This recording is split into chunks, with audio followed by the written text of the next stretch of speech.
어떤 아버지에게 두 명의 아들이 있었습니다. 어느 날 둘째 아들이 아버지에게 자기 몫의 유산을 달라고 하죠. 아버지는 이 둘째 아들에게 자신의 재산을 나누어 줍니다.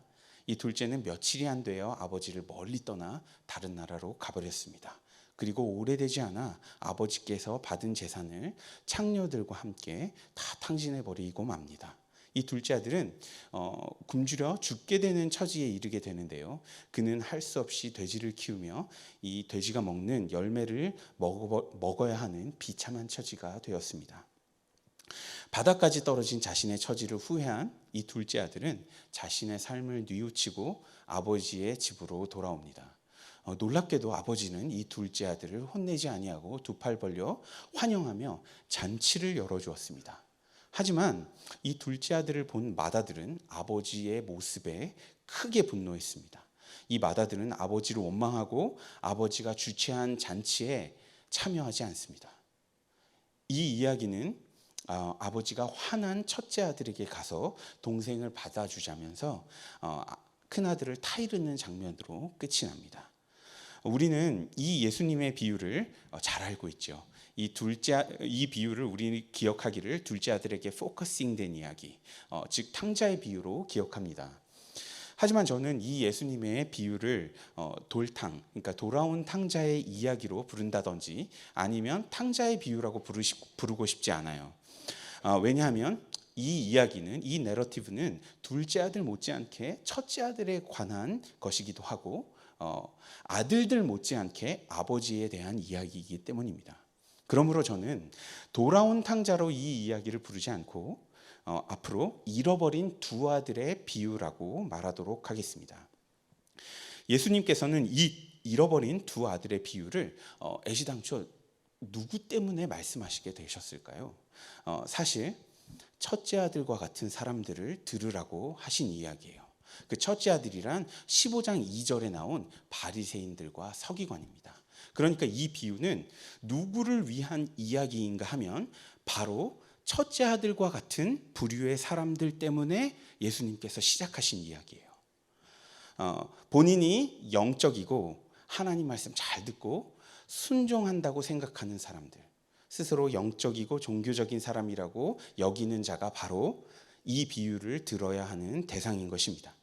이 비유에는 유심히 보아야 할 두 가지 포인트가 있는데요. 그중 하나는 이 두 형제가 각각 어떻게 아버지로부터 멀어졌는가 유심히 살펴보는 것입니다.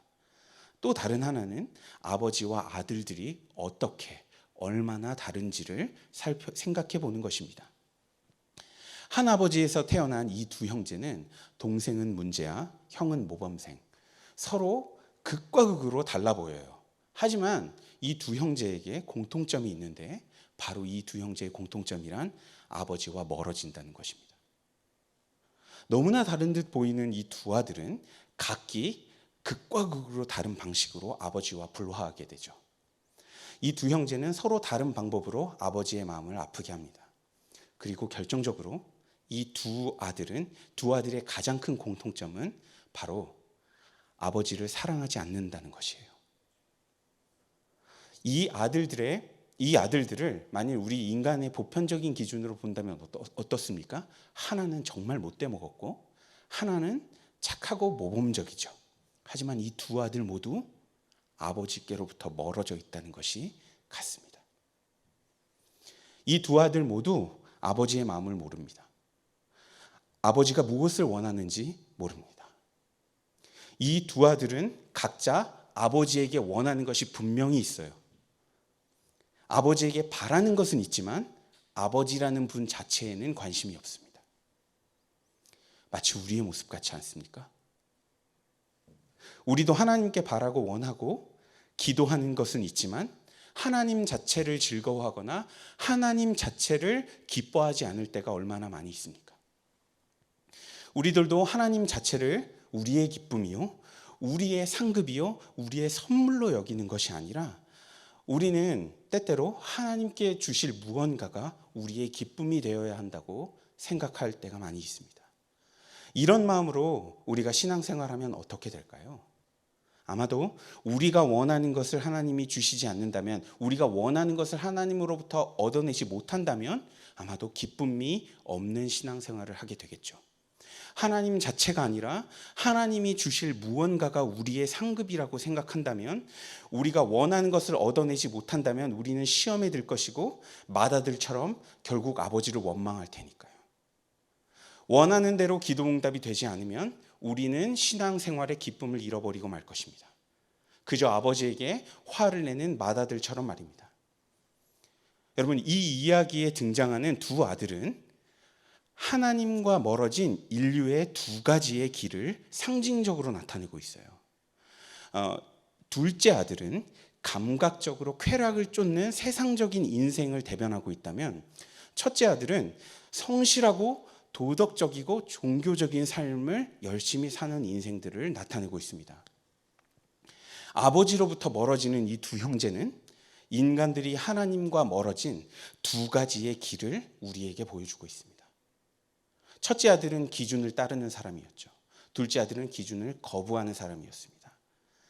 여러분, 세상에는 도덕적인 기준을 잘 지키고 성실하고 착하게 살면서 자신이 의로운 사람이라 여기는 맏아들과 같은 사람들의 부류가 있습니다. 또 다른 한 부류는 내가 기준이야. 나는 이 틀에 적응하지 않을 거야. 내가 틀을 벗어나 기준을 제시하겠어 라고 생각하면서 세상이 정해놓은 어떤 하나님의 기준을 벗어나서 자유롭게 행동하는 부류가 있습니다. 그런데 오늘 성경은 말하고 있어요. 이 두 아들이 상징하는 두 가지 인류가 걸어간 이 모든 길이 다 틀렸다고. 탕자라고 불리는 둘째 아들은 대놓고 아버지께 유산을 요구했어요. 그 돈을 가지고 타국으로 가서 몸도 마음도 아버지와 멀어졌죠. 첫째 아들은 아버지와 함께 있으면서 아버지에게 순종하고 나름대로 성실하고 열심히 살았지만 방탕한 동생을 환영하는 그 아버지의 모습을 보면서 생색이 올라오고 시험에 들어서 동생 못지않게 아버지에게 반역하는 모습이 나오고 있습니다. 왜 이렇게 된 것일까요? 물론 여러 이유가 있을 수 있겠지만 저는 이렇게 생각합니다. 아들들이 아버지에게 원하는 것은 결국 아버지가 아니라 아버지의 돈이었기 때문입니다. 첫째 아들과 둘째 아들, 형과 동생이 원한 것은 아버지와의 관계가 아니었죠. 두 아들이 원했던 것은 아버지의 재산이었습니다.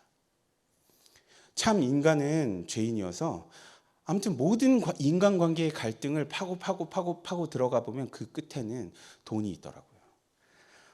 둘째 아들은 말할 것도 없이 아버지의 재산을 원했어요. 그래서 대놓고 아버지가 살아계실 때 유산을 달라고 했습니다. 당시 고대 중동의 문화에서는 그 누구도 아버지가 살아있을 때 유산을 물려주고 물려받는 일이 거의 없었다고 합니다. 아버지 생전에 유산을 요구했었다는 것은 그 자체로 아버지가 일찍 죽었으면 좋겠어요 라는 말과 다르지 않게 여겨지던 시절이었습니다. 그러니까 둘째 아들은 아버지께 당시로는 상상할 수 없는 폐륜을 범한 것이죠. 반면에 그의 형, 이 집의 장남은 그런 몹쓸 짓은 하지 않아요. 하지만 아버지 자체가 아니라 아버지의 재산을 원했던 것은 동생과 마찬가지였습니다. 첫째 아들은 자신의 유산을 탕진하고 돌아온 동생이 굉장히 못마땅합니다. 왜 그럴까요?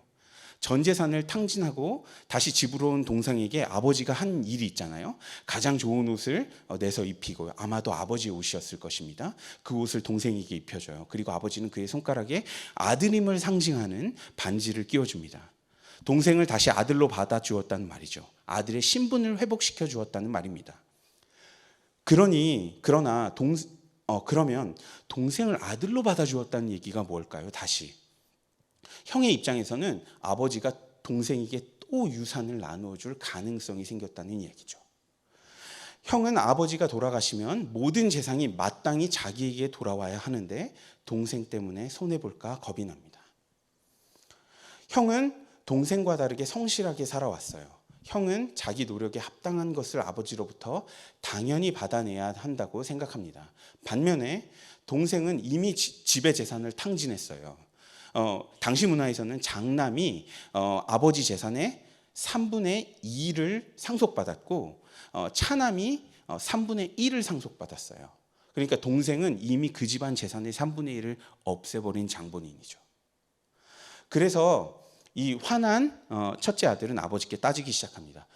내가 아버지 밑에서 얼마나 성실하게 일했는데 나한테도 하지 않았던 송아지를 잡아서 마을에 잔치를 여는 특별 대우를 이런 동생에게 해줄 수 있느냐며 화를 냈습니다. 당시 사람들은 그 곡식만 먹고 살았다고 해도 과언이 아니에요. 고기는 거의 먹을 수 없었어요. 아주 특별한 날에나 먹을 수 있었겠죠. 그런데 세상의 고기 중에서도 최상의 그 고기, 송아지를 잡아서 동생에게 주다니요. 이렇게 산 나한테는 염소 새끼 한 마리 잡아준 적이 없었는데 말입니다. 이 형은 어떤 사람인가 하니 동생이 돌아올 때도 밭에서 일하고 있었다고 성경이 기록하고 있습니다. 이 아버지의 집에는 품꾼이 아주 많은데도 말이죠. 굉장한 사람입니다. 이렇게 아버지 곁에서 열심히 살아온 맏아들은 아버지에게 반항을 하면서 아버지가 주최한 잔치에 참석하지 않죠. 아버지를 원망합니다. 그렇게 이 첫째 아들은 아버지에게 멀어지게 됩니다. 저는 이 맏아들이 아버지와 멀어진 것은 꼭 동생 때문만이라고는 생각하지 않아요. 이 동생이 이 맏아들이 첫째가 아버지와 멀어진 이유는 동생이 죄를 짓는 동안 이 형이 성실하게 쌓아왔던 자기 의 때문에 결국 아버지와 불화하게 된 것입니다. 다른 말로 바꾸어서 말하면 그의 교만 때문에 아버지와 불화하게 된 것이죠. 나는 방탕한 동생하고는 달라. 나는 우월해. 나는 더 나은 삶을 살고 있어. 나는 착하고 성실해. 라고 아마 맏아들은 이렇게 생각하지 않았을까요? 그렇지만 한번 생각해 보면 첫째와 둘째는 크게 다르지 않습니다. 첫째도 아버지에게 원한 것은 아버지의 재산이었으니까요. 맏아들이 아버지에게 가장 원했던 것은 그가 그렇게 무시하고 험담하던 동생이 아버지에게 요구한 것과 전혀 다르지 않아요. 다만 동생은 멀리 떠나면서 아버지의 돈을 원했고 형은 아버지의 곁에 있으면서 아버지의 돈을 원했던 것뿐입니다. 이뿐이 아닙니다. 형은 동생 못지않게 아버지와 불화하고 아버지에게 반감을 품었어요. 이것을 어떻게 할 수 있냐면 여러분 29절 초반을 보면 원문의 헬라어로 이 맏아들이 아버지를 부르는 말 첫 부분에 이봐, 이보시오, 여보게 이런 표현이 사실 나옵니다. 당시 문화에서 아버지는 존경하는 아버지시여라고 이렇게 부르게 되어 있었어요. 하지만 화가 난 첫째는 아버지의 호칭을 이렇게 부르면서 이봐, 여기 보라고 이러면서 아버지에게 막 나가고 있습니다. 어른을 공경하고 복종하는 문화에서 있을 수 없는 일이었어요. 게다가 아버지가 주최한 잔치에 맏아들이 참석하지 않는다? 이것은 아버지에게 망신을 주는 일이었죠. 그 마을의 잔치에 참석한 사람들이 다 수군거리지 않겠습니까? 당시 사회는 명예가 생명보다 중요한 사회였어요. 그런데 맏아들이 아버지를 망신 주는 것입니다. 이 두 형제의 마음은 똑같았어요. 둘 다 아버지를 못마땅해 하고 아버지의 권위로부터 벗어나려고 했죠. 다만 다른 한 명은 아주 못되게 굴었고 다른 한 명은 착하게 굴었을 뿐입니다. 둘 다 아버지의 마음을 멀리 떠난 아들이었어요. 두 아들 모두 아버지를 이용해서 자신의 이기적인 욕심과 목표를 이루고 싶었을 뿐인 것 같습니다. 두 형제는 정확하게 틀림없이 아버지를 자기 마음대로 할 수 있는 위치에 서고자 한 것 같아요. 한 명은 반항함으로 그렇게 했고 한 명은 헌신적인 행동을 보여줌으로써 그렇게 했죠. 저는 우리 죄가 바로 이런 첫째와 둘째의 모습에서 잘 나타난다고 생각합니다. 여러분, 죄라는 것이 무엇인가요? 죄라는 것은 바로 아버지의 자리에 올라서서 아버지를 좌지우지하려고 하는 것, 이것이 죄입니다. 그러니까 내가 하나님처럼 되고자 하는 것, 그것이 죄라는 말입니다. 선악과가 바로 그런 것이죠. 왜 하나님께서 선악과를 만드셔서 인간을 죄짓게 만드셨냐고. 그것도 에덴 동산 한복판에 선악과를 탁 박아놨느냐고 물으시는 성도분들이나 청년들이 있으셨어요. 그런데 하나님은 동산나무의 모든 실과를 먹게 해주셨는데 딱 하나만 먹지 못하게 하셨잖아요. 근데 이 선악과라는 것은 하나님께서 왜 동산 중앙에 선악과를 만들어 놓으셨느냐 하면 그것은 바로 그것을 보는 우리 인간들이 자신의 위치를 알고 자신의 신분을 알게 해주는 나무였던 거예요. 그러니까 하나님께서 이 지구 전체를 아담과 하와에게 맡겼어요. 근데 내가 이 모든 것을 하나님께 받아서 누리고 즐기고 다스릴 수 있는 권한이 있지만 내가 주인은 아닌 거예요. 내 것은 아닌 거죠. 내가 하나님이 아닙니다. 나는 피조물이고 하나님이 창조주이신 거죠. 나는 주인이 아닙니다. 하나님이 위임해 주신 청직이라는 것을 알게 해주는 장치, 그것이 바로 선악과였던 거죠. 나는 주인이 아니고 하나님의 종인 것을 매일 동산을 걸으면서 보이는 선악과를 보고 알라는 것이었죠. 하지만 우리 인간은 하나님처럼 되고 싶었어요. 그래서 그 경계를 허물고 하나님께 반역을 하게 된 것이죠. 그러니까 선악과를 따먹은 이 사건은 그저 나무 열매를 하나 먹은 것이 아니고 하나님이 세우신 질서를 부정하고 반역한 것이죠. 그 결과 죄가 인류 전체에 들어옵니다. 하나님처럼 되고자 하는 이 시도 때문에 말입니다. 그런데 이 죄의 모습은 오늘 비유의 두 형제가 하는 행동에도 나타나 있습니다. 이 두 형제가 하는 행동은 극명한 대조를 보이기는 하지만 이 두 형제 내면의 동기와 목표는 같아요. 이들의 행동 방식만 다르지 마음속으로는 돈을 위해 아버지를 이용하죠. 이 두 아들은 자신에게 행복과 만족을 가져다 줄 수 있는 것이 아버지 자체가 아니고 아버지의 재산이었어요. 여러분, 우리는 첫째입니까? 아니면 둘째입니까? 아니면 두 가지 모습이 다 우리에게 있습니까? 저도 저 자신을 자꾸 바라볼 때, 이 말씀을 보면서 제 자신을 묵상할 때, 탕자의 모습과 이 바리새인의 모습이 왔다 갔다 하는 제 모습을 너무 보게 되더라고요. 그럴 때마다 한 명의 하나님의 아들로서 또한 사역자로서 참 하나님께 죄송한 마음이 듭니다. 여러분도 저와 마찬가지로 이런 생각 해보셨습니까? 내가 하나님께 봉사도 많이 하고 헌금도 내고 성실하게 내가 주님께 이만큼 했으니 하나님도 나에게 이렇게 해주셔야 된다. 이런 마음이 속에 있지는 않으십니까? 혹은 하나님, 나는 순종적이고 충성하지 않은 적이 없었는데 하나님은 저에게 아무것도 주시지 않았어요. 저에게 건강도 직장도 가족도 제가 원하는 성공도 주시지 않으셨어요. 하나님이 저를 위해 도대체 해주신 게 뭡니까? 이런 원망을 해보신 적은 없으십니까? 이렇게 우리가 맏아들처럼 아버지께 원망할 때 하나님께서는 우리에게 다가오셔서 이렇게 말씀하십니다. 31절처럼 말입니다. 31절 한번 보여주시겠습니까?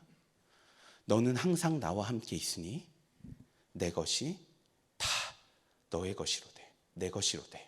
너는 항상 나와 함께 있다. 얘야.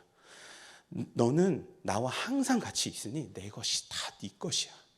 하나님은 이렇게 우리를 설득하십니다. 아버지는 아들과 어떻게 다른가요?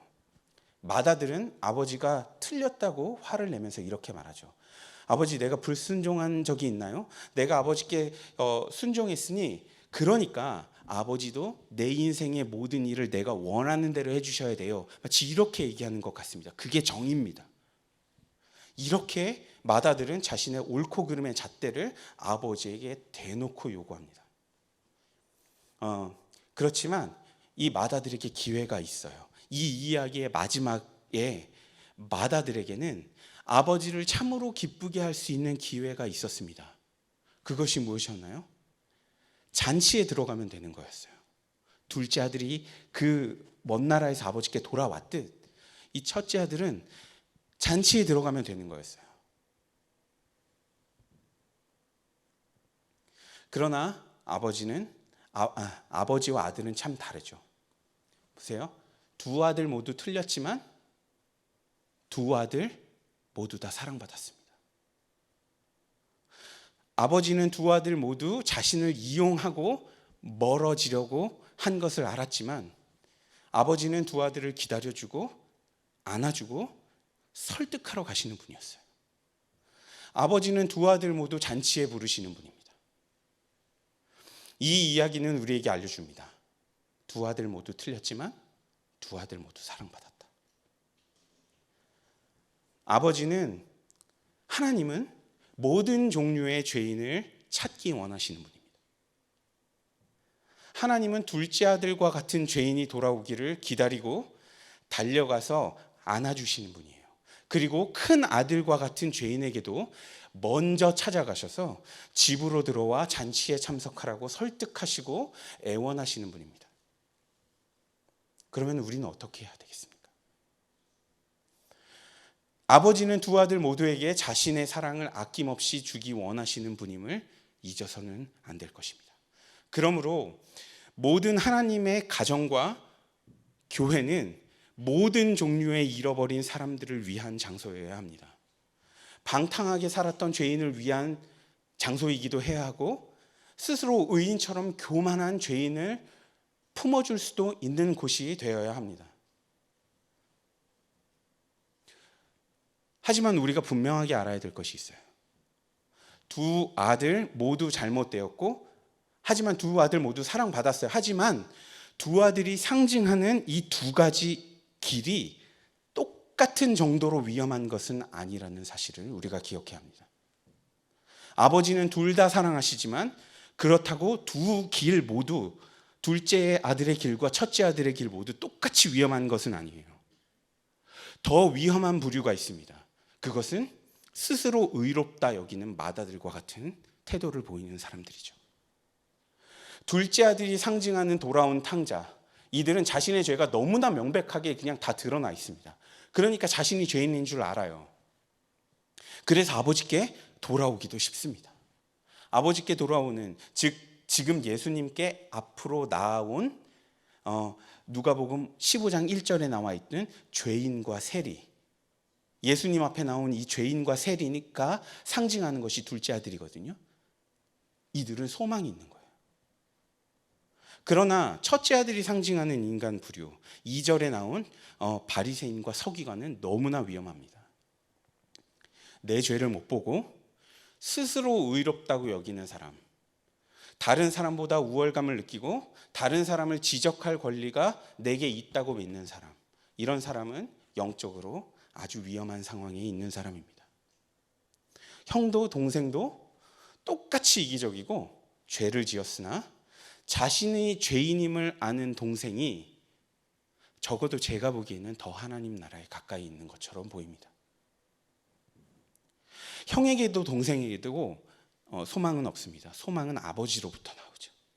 아버지가 먼저 우리를 찾으시는 사랑 때문에 우리가 소망이 있는 것입니다. 아버지가 먼저 잔치를 열어주시고 우리를 초청하셨기 때문에 우리에게 소망이 있는 것입니다. 오직 소망은 죄인을 향한 아버지의 사랑과 그 사랑에 반응하는 우리의 회개에 있습니다. 아버지는 둘째는 안아주고 첫째는 설득하시는 분이에요. 아버지의 사랑은 우리에게 회개를 유발합니다. 우리의 회개 때문에 아버지께 사랑받는 것이 아니고 아버지의 사랑 때문에 우리가 회개하는 것입니다. 그러나 자신을 의롭다고 여기는 형과 같은 사람들, 이 바리새인과 서기관과 같은 이 사람들이 구원의 잔치에 들어가지 못하게 되는 것은 바로 스스로 쌓은 자기의 때문입니다.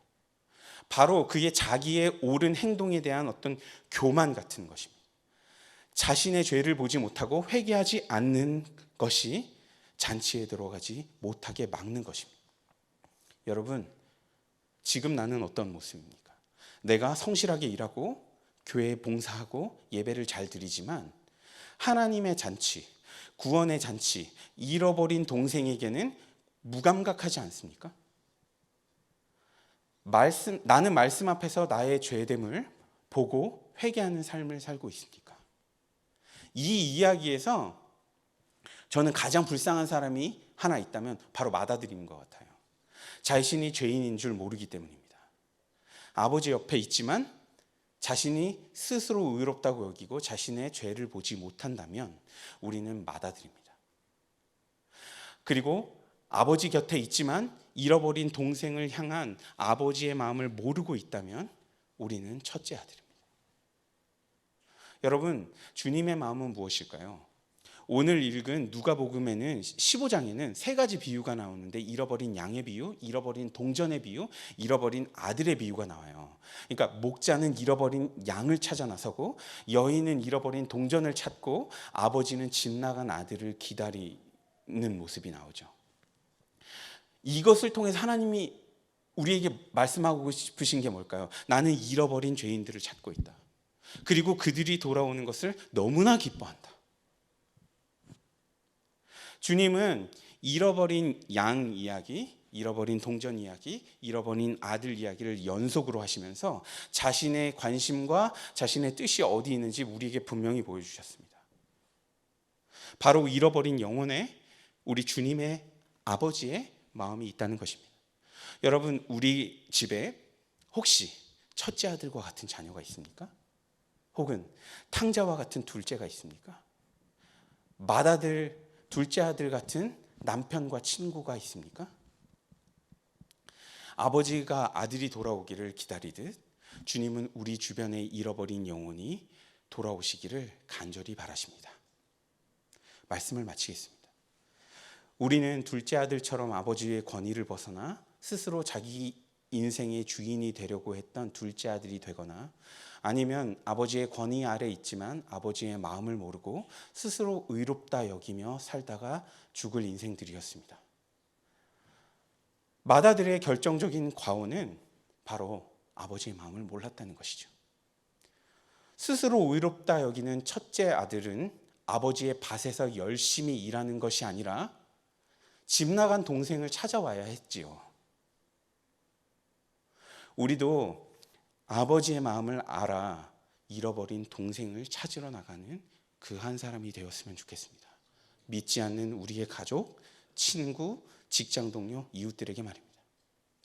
예수님께서는 우리에게 이 잃어버린 두 아들의 이야기를 통해 말씀하세요. 둘째 아들처럼 쾌락을 쫓는 삶도 맏아들처럼 모범적인 삶도 길이 될 수 없음을 말입니다. 그럼 무엇이 길입니까? 아버지에게 돌아오는 것이 길입니다. 아버지의 설득에 반응하여 잔치에 참석하는 것이 길입니다. 무엇보다 그 길에는 나의 죄를 보고 회개하는 것이 있어야 합니다. 두 잃어버린 아들 이야기는 여러분 잔치로 끝이 납니다. 이와 똑같이 이 세상도 어린 양의 혼인잔치로 끝난다고 요한계시록은 기록하고 있습니다.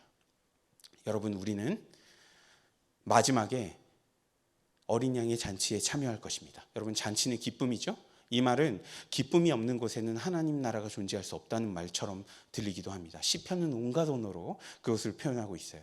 하나님은 죄인이 돌아오고 회개하고 돌아오는 것을 가장 기뻐하십니다. 우리는 아버지께 돌아가야 합니다. 잔치에 참여해야 합니다. 이 아프고 고생스럽고 죄 많은 이 세상에서 방황하다가 정착하지 못하고 떠도는 우리는 언젠가 새 예루살렘에서 열리는 잔치에 어린 양과 함께 참석해 기쁨을 누릴 것입니다. 이 잔치에 아버지의 뜻대로 잃어버린 영혼을 돌아오게 하는 것보다 우리에게 더 큰 영광은 없을 것입니다.